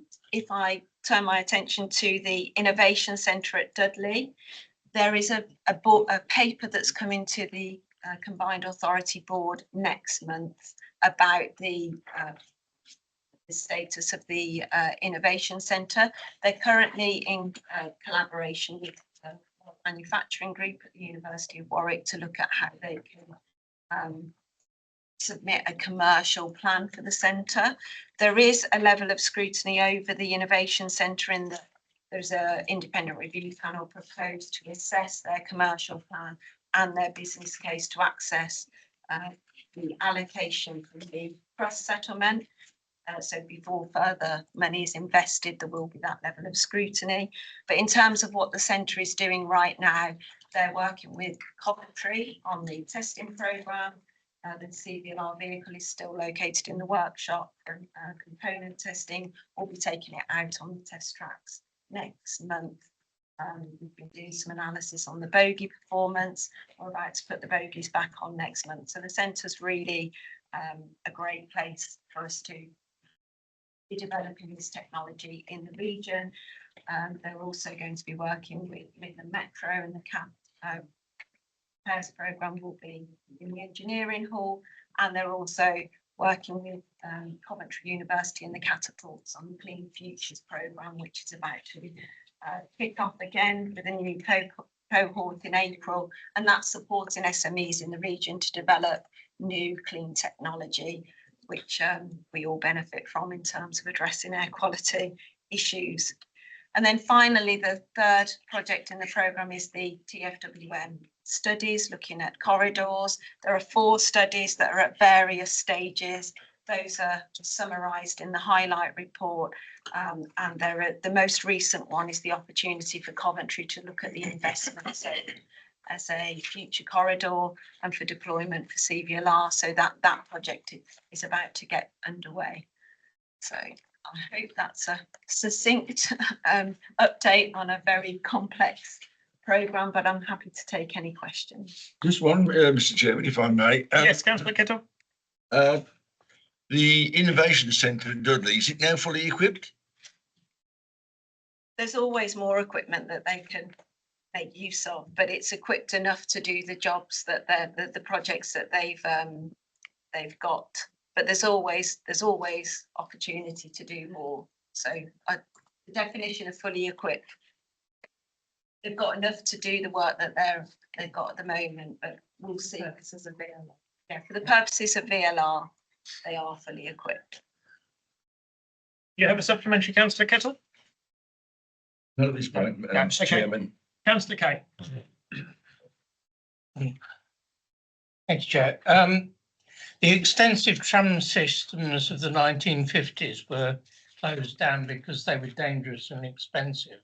My question is what has changed now, and as to whether we'll, amongst the cost savings, whether we're looking at driverless light rail as is currently running in parts of the world such as Honolulu. Sorry, can you repeat the question? Yeah, the question is what has changed since the 1950s that light rail is no longer dangerous and expensive, when the widespread trams of the 1950s were closed down. My question regarding the economics, are we considering driverless light rail as is operating in parts of the world such as Honolulu? I'll hand over to Anne. I'm just the reason why tram systems were removed back in the 50s was more to do with the promotion of private transport through car revolution. We saw that in Birmingham and wider West Midlands, and we sort of looked at how we could increase the capacity on our road network. Our policies now are to try to remove as much unnecessary car traffic off our network and put people onto a good and comprehensive public transport system. Very light rail provides us with an opportunity, particularly with the track form, to look at how we can reduce the costs of supply, particularly where it's built on street as opposed to on redundant railway lines as well. So I would suggest the analysis is slightly not correct in terms of what we're doing, and it's policy reasons as to why we're trying to put trams back on our network. And of course we have national standards in terms of safety of operations around tram systems, no different to other public transport as well. Driverless is something that I think is the potential for the vehicle as part of the VLR programme that could look at how we could introduce driverless systems. We do have some driverless systems, but they're in closed networks like airports and so on at the moment as well. But how that would translate onto our public transport system on a much broader scale is something that is potential with the vehicle that is part of the VLR programme as well. I don't know if you want to add anything about the driverless side. I think clearly the looking at autonomy would be a project that we'd love to do, but it's funding. We don't have the funding to look at every aspect. So at the moment we're focusing on the track, because that's where we have significant opportunity to drive down the cost of installation. Where we can, if there's opportunities through Innovate UK, we do try and partner with SMEs to look at other technology, but the market is developing autonomy, and so we would hope to benefit from that market development in the future. Councillor Archer. Thank you.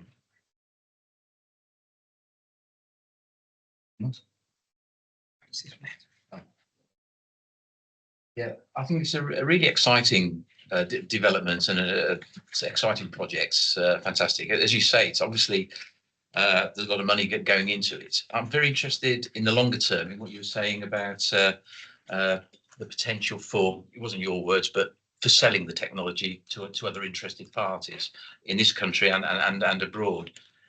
How will the West Midlands benefit economically from that?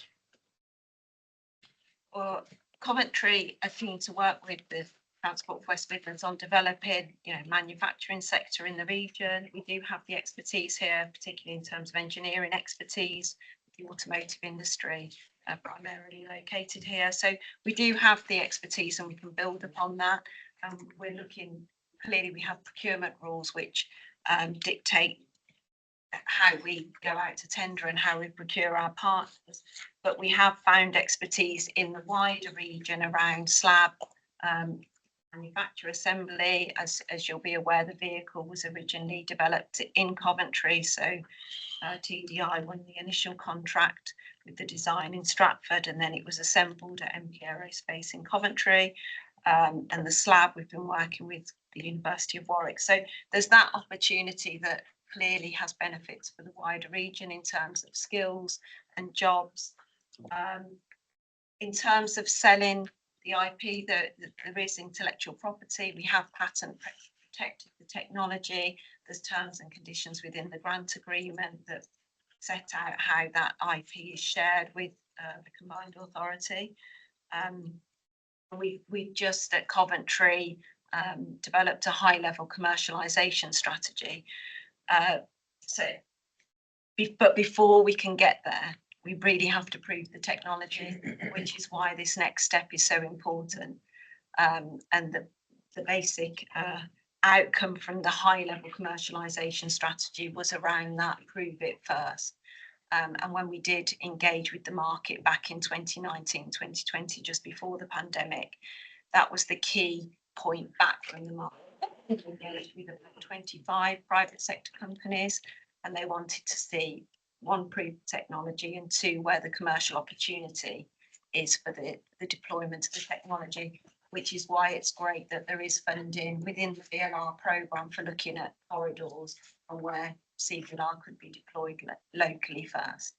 Thanks. Councillor Ackar.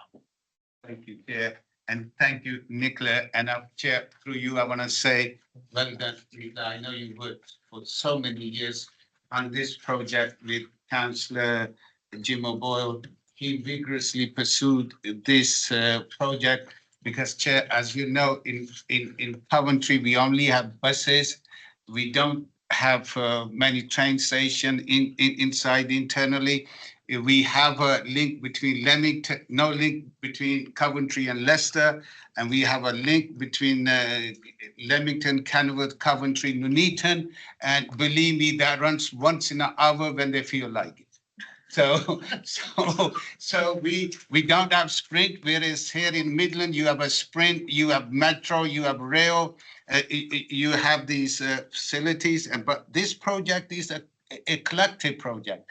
It's the Warwick University, Coventry University, Coventry City Council, Dudley. So it's a Midland project. The jobs will be in Midlands and more prosperity and more jobs. That's what we want. So far as Nicholas said, we've got the track, it's well tested, and it will be only 30 centimeters down. So, we don't have to move the utilities, and if there are some serious or crucial utilities, they will be moved. And I'm sure Nicola will confirm it will cost us £10 million kilometer, whereas the metro here in Birmingham is 30 million kilometers.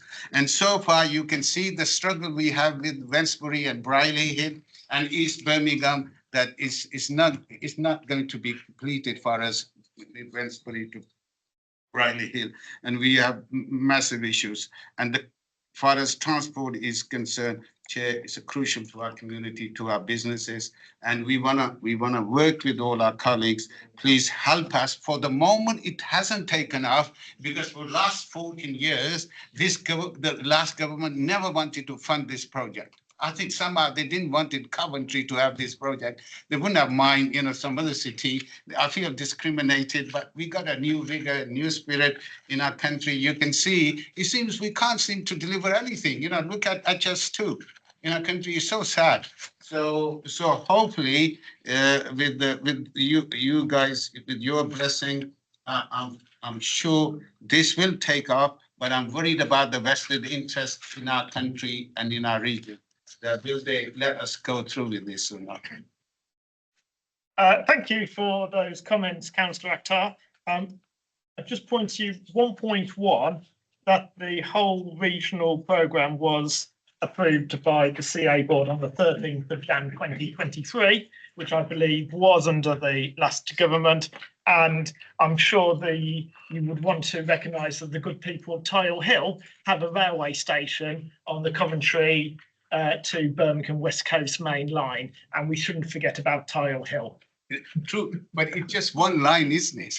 To Birmingham. We can't travel within our city and train. It is the West Coast main line, so it is a pretty significant line and a huge station, obviously, in the city of Coventry as well. But thank you for your comments on Very Light Rail. If there are no other comments, I'm going to move on to item agenda 8, and that's Mark and the Strategic Operations Performance Dashboard. And thank you very much for your presentation then. Mark. Thank you, Chair. So this is the second offering of the Strategic Operations Performance Dashboard. And I'm going to focus on 3 main areas, namely usage, affordability, and I'll spend a bit more time on reliability because I think that's where the core issues were for us in the period, and I'll do a little bit of looking ahead. Within usage in Q2, we did see a bit of variation around bus boardings and ring and ride, namely based around seasonal factors. We do tend to see a falling off during summer months. So that was in keeping with the trend. And the one thing we did note in the report, particularly around cycle parking stations, which is an observable trend, we did note that cycle parking did reduce, and a lot of that was mainly down to weather factors as highlighted in the report. I'm not going to spend a lot of time talking about affordability because I think the discussion that you've had previously around fares is very much reflected in satisfaction surveys that we've had with what we've heard from the public in regards to satisfaction with bus services fares and farm services fares. So I think you pretty much are all clear with what's happening in that particular space. I want to spend a bit more time on reliability because specifically reliability on rail and road. This is where our core issues have been within quarter two. We've had a lot of challenges with regards to the performance of rail, delays and cancellations. And a lot of that has been mainly down to, in some cases, line side fires, cable theft, driver shortages, industrial action. This was a real pain point for us over the course of not just quarter two last year, but in the latter parts of the year. And we also saw on road quite a number of increases in the number of road over the summer months. That's not unusual. It generally tends to happen. We do see local authorities and utility companies doing quite a lot of significant work over the course of the summer months. So again, the numbers are showing in your report. Where I would like to focus a bit of attention is things are getting a bit better on rail. In fact, we were talking this morning where we've just had our second weekend where we've had full train crew turnout, which is good. And that is starting to show a bit of improvement in regards to train performance. But of course, we also have ongoing with that strikes with RMT and Avanti. So we've got impacts on services every Sunday all the way through until May. So we might be gaining in one area where things are getting better, but on the other area, we're starting to see a little bit of worsening on Sunday performance on rail. I think it would be useful in terms of reliability to also alert you to quite a number of factors that are coming this year, namely in Black Country. Naturally, we will continue to work with our local authority colleagues on the mitigation strategies for what's being built out there on the highway and across the wider transport system. But our focus this year is going to see a lot of activity happening in the Black Country and continued activity surrounding the HS2 East Side project in Curzon Street and Aston Church. So there will be more further issues around reliability, and I will be happy to bring further updates on those and take any questions from you in terms of what else might be happening that we may have or want to have some insight around in regards to the transport system. Thank you. Okay, I've got indications from Councillor Hyatt, Councillor Kettle and Councillor Kay, and I'm going to take them in that order. Carol. Thank you, Chair. I would really appreciate being able to have a version of this data which compares quarter 23-24 with this same quarter 24-25. You get seasonal variations which are particularly visible in winter, and I don't want it in as an instead of. I would really like it alongside. I think that would give me a great perspective. And the other thing is just to flag up how important our job is with the service. Because if you think the percentage of bus services on time is 79.6%, that means that 20% of our buses, 1/5 of our buses aren't on time. And as a passenger, it's a lot on occasion. It feels like a lot anyway on occasion. So there is a job to be done, and I very much appreciate having this data to illustrate that and to remind us why we're here and what our role is. So thank you very much for this. I think it's a great, thumbprint of, where we are. But I would like to know same quarter comparison. Thank you, Councillor Hyatt. Thank you. I think Councillor Kettle was going to. Ask you a similar question. I think, or was it Councillor Kay? I can't remember. Yes, it was Councillor Kay. So if we could take Councillor Kay's question, which is, and you can answer them both together, Mark. Sure. Yes, I was struggling comparing the current quarter with the previous quarter because almost always the answer is a seasonal variation. Whereas if we were comparing, for example, quarter two with this year with quarter two last year, it might be a more meaningful statistic. Thank you. Mark, okay. Thank you, and thank you, Chair. Yes, one of the challenges we do have with this is trying to get the quarters to align to answer that specific question that you are asking. How do we get one quarter? How do we get all of the quarters to line up, and how do we get them to compare with the previous year's quarters? It's possible, but it has proven to be a little bit challenging for us in terms of how we receive the data and when we report on the data. But I will go back and I will try and come back with a report that addresses that particular question, Councillor Hyatt and Kay. Councillor Kettle. Thank you, Mr. Chairman. Go on to page 112, if I may, and the cancellations, the increase in cancellations.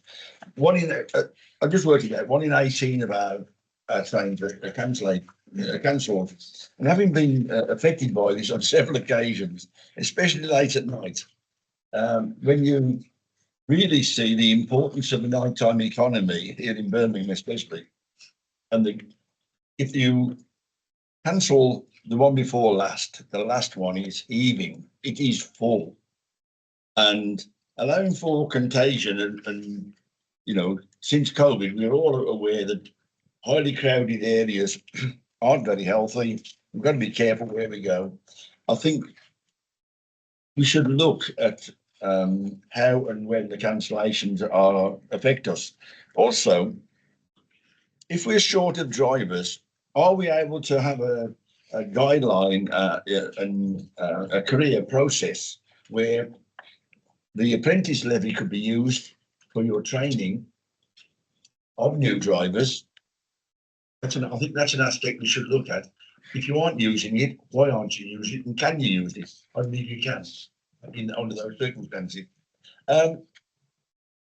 Yeah, another thing is that looking at the geographical area is literally the CA area, but I think we could do with drilling down that where your cancellations are affecting our major arterial lines going out of Birmingham, especially late at night. So I would like to see a geographical idea of where these cancellations are taking place, and see that training the apprentice levy. Can you answer that question? Are we using the transport levy, the apprentice levy for training drivers? Well, first of all, this report on train operating companies is not our services. That's the first thing. So okay. I'm pretty sure that those organizations will be utilizing their levy in the way that they see fit. Now, the reason that I felt this issue around reliability was worth flagging is because I think everybody recognizes this. This particularly on rail. This has been a real issue over the course of the last year. But as we came to the end, I do feel things started to get better. But again, we've got to see how the year opens up. We think the issue around resources, particularly on driver shortages, started to get better. Industrial action has been crippling us for 3 whole years, but that too has started to get better. So we have to see where we go over the first couple of months of the year. It does look as though it's getting better, but as I said, we've got some emerging smaller industrial actions on the horizon with RMT and Avanti. So it's getting better and it's starting to worsen in places. But your point on the specifics of where cancellations are happening, I can take that back into a little bit more. Sure. Yeah, please do. Thank you. No problem. I would point out that it takes, I believe, 18 months to train a train driver. And because it takes so long, various train operating companies have been known to poach the drivers from other train operating companies, which then leads to a shortfall in the train operating company that's had its train drivers poached. But I'm not going to name names. Okay, if there are no other, yes, Councillor Alden, sorry. Thank you. Just to follow up on that point, we have had a deeper dive at our Meg about this, and as you said, it's maybe not the forum to name names, but there is actually quite a difference between operators in terms of cancellations and lost days and delays. So I think it is worth noting that some of the operators are performing vastly better than other operators. Thank you. And Councillor Clements? Yeah, thanks. I wanted to make the same point as Councillor Alden. I think West Midlands Railway typically has a much higher performance than the other intercity operators, Avanti, West Coast and cross country. I think it would be useful at some point in this committee to have a briefing from West Midlands Rail Exec about that, their activities and what they're doing. I'm sure it's covered in Councillor Alden's Meg, but I think the wider committee would benefit from that. And I have an ongoing concern about, there are new trains, they're fantastic, but at New Street and various other stations, there is a massive gap between the platform and the train, and I see people struggling all the time to actually get on the train. So I think there are some issues that the committee ought to be taking an interest in, even though we will understand that that TfWM is not operating the trains. Thank you. I would add Norwich Station to that in terms of accessibility, specifically platform 2. But Councillor Singh. Thank you, Chair. Chair, I'm actually on the passenger safety Meg, and it's regarding the 3.12 with the safety, the reporting on road casualties. Could this be a bit more specific on this road casualties? Is this passengers running for running for the buses and they've been knocked over, or is it casualties as in road traffic collisions? Could you just briefly elaborate on that for me, please? Thank you. Sure. The figure that's shown for road casualties would cover all categories across the road network. So from pedestrians to cyclists to vehicles to damaged only collisions. Yeah, I know that some of the councillors from previous said they've got these Swift cards and which they can actually use a public transport. For myself, I'm because since I've been on this MEG committee, I do actually regularly go on buses just to see how the drivers are, mainly on the mini buses, the 16 seaters, and especially in my own ward or where I live, and in the side streets and the way they're actually driving the buses, especially with the old age pensioners, fragile. They're not really allowing the passengers to sit and then to move the buses. Is there any way that we've got specific data on injuries for passengers within the actual bus itself? No, after you, Mark, and I'll come in afterwards. Oh, Pete. Yeah, so in terms of onboard bus incidents, then we do collate incidents as we know about them with specific operators. That generally pertains to anything that's around our infrastructure, so bus stations and interchanges, and anything where there is any profile or complaint to us. We don't have, there may be records that we don't have access to because operators will undertake investigations around their own from time to time, but we will have overall numbers because our health and safety team generally engage with the bus operators around that. But we may not have the details of some of those on board. We do our own infrastructure and information as well. Just worth adding, we are engaging through the Urban Transport Group, and I know the Urban Transport Group is speaking to the main committee today around looking at more national approaches to how safety standards are approached on bus and through incidents as well. But I was just going to say, perhaps, given that Councillor Sink has raised it, that could be taken back to the Bus Alliance, Pete. I guess. No one else indicating to speak, so I'm going to move on to Kate and item 9. Thank you very much for your presentation, Mark. Thank you, Chair. I'll take the report as read today. So you have the report which shows the year-to-date in-year financial reporting position to 30th of November, and also the forecast of the latest forecast position as at Q2. From a revenue perspective, so the in-year position is showing a slight adverse variance, but what I would draw your attention is to the forecast position, which is showing the positive variance. So the in-year is a result of a timing around drawdown of reserves, but as described, there are a number of favourable variances that are driving into the forecast position that we are seeing and reporting in that. Key to also draw your attention to is the £2.4 million efficiency target, which TFWM are on track to deliver in full for this financial year. Within capital, both the year-to-date and forecast position is showing significant slippage. There is detail on the specific and material movements within the report in there. And you can see that the delays range from those where business cases have not yet been submitted to items that are related to in-flight construction. There's also an update on the CRSTS programme, which, just a reminder, is now in the 3rd year of its delivery for that. Happy to take any questions. I'm going to ask Councillor Akhtar first as the MEG champion for finance and performance. Yeah, thank you. I mean, obviously, it is a reasonable report. but I'm worried about the slippage once again, especially in trust and other capital programs. And my worry is that if we don't spend the money, obviously the inflation is the issue, but will this money, especially the crest, will that go back to government if we don't spend within time? Because if you see it Chair, on page 122, how much money we are spending, how much money is approved, and you can see both West Midland Combined Authority delivery schemes is something like we are spending £197 million, same with the 346 with the grants to local authorities. And one other point I want to bring it out.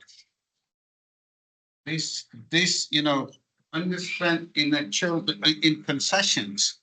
Do we know which areas or which cities or which routes they're being underspent? Right.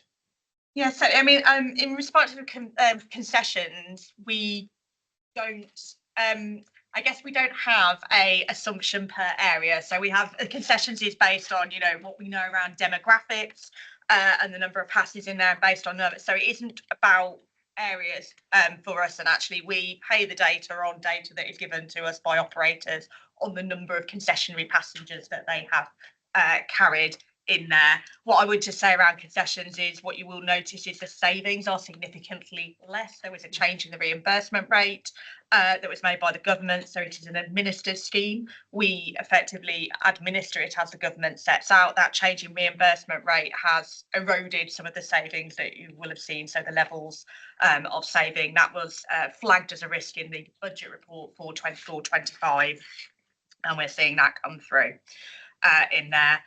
Around the capital, in the very strictest sense, yes, the grants will always say that if you haven't spent it, that grant will go back to the government.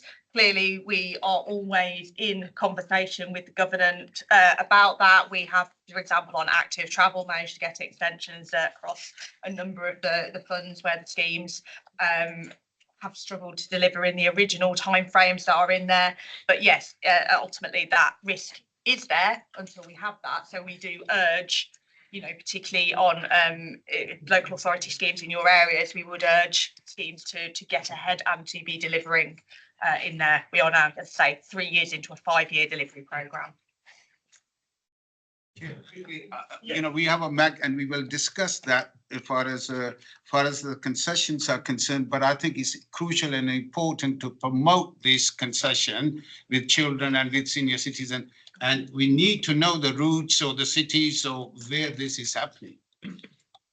Okay, yes, no, it's a fair call. I think someone might actually come back on that one in terms of questions, because I've got Councillor Alden, Councillor Hyatt and Councillor Kettle indicating to speak. I'm going to go to Councillor Kettle first, then Councillor Hyatt, then Councillor Alden. Thank you, Mr. Chairman. Thank you.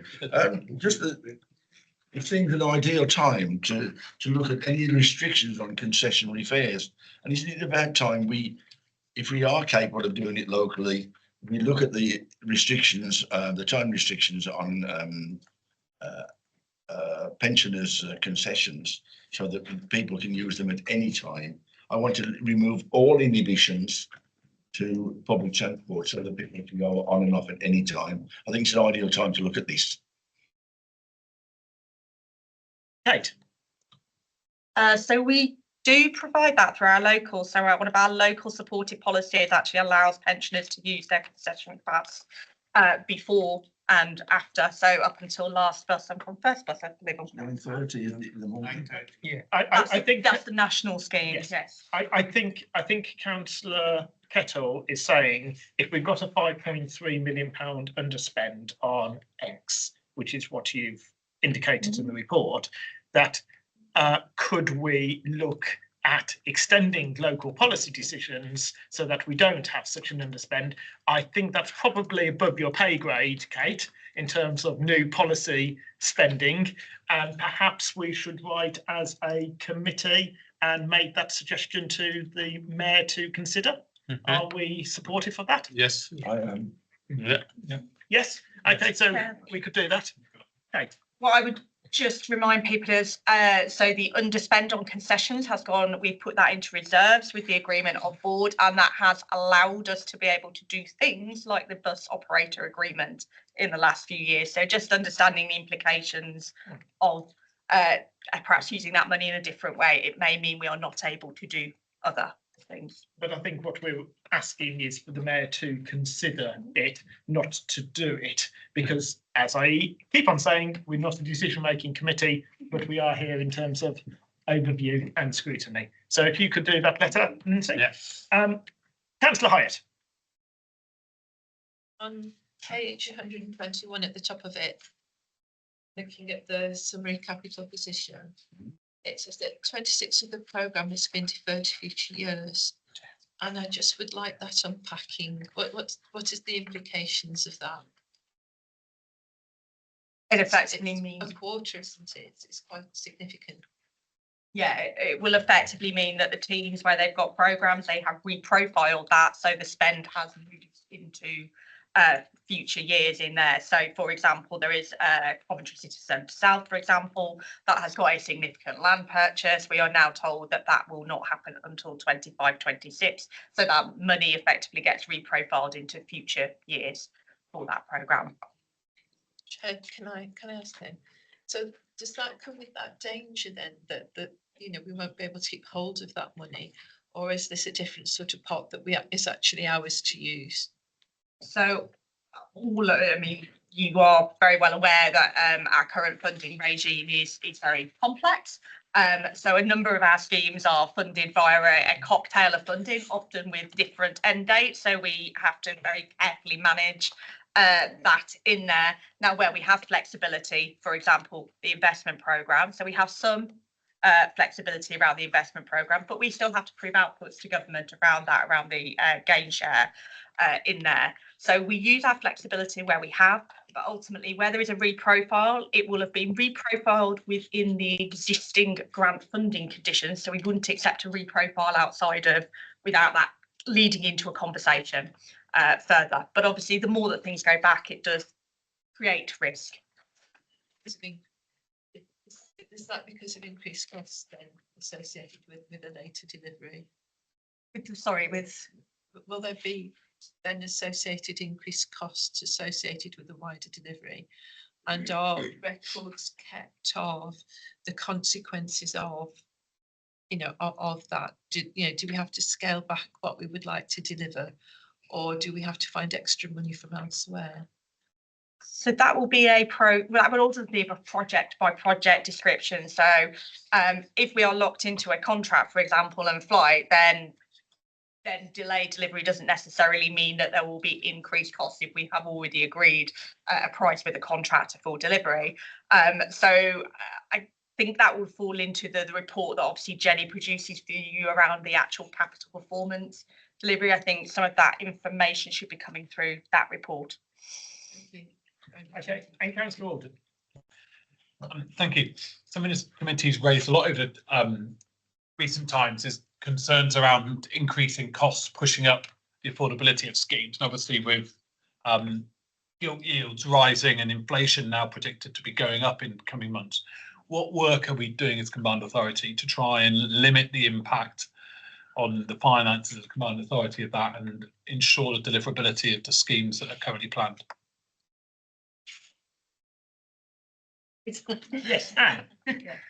So for projects that are already in flight, i.e. they're out on site, we've got contractors on board. There are contingencies held in those budgets. We've already agreed prices as part of that, and we'll manage the contract both commercially and keep them at the time. For projects that are still in development, obviously inflationary impacts of delaying projects, which I think was Councillor Hyatt's point, will potentially increase cost if you deliver them a year or 2 years later, because just general inflation on costs as well. And obviously they will be taken into account as the project is the detailed design occurs and the costing and getting a contractor on board as part of that.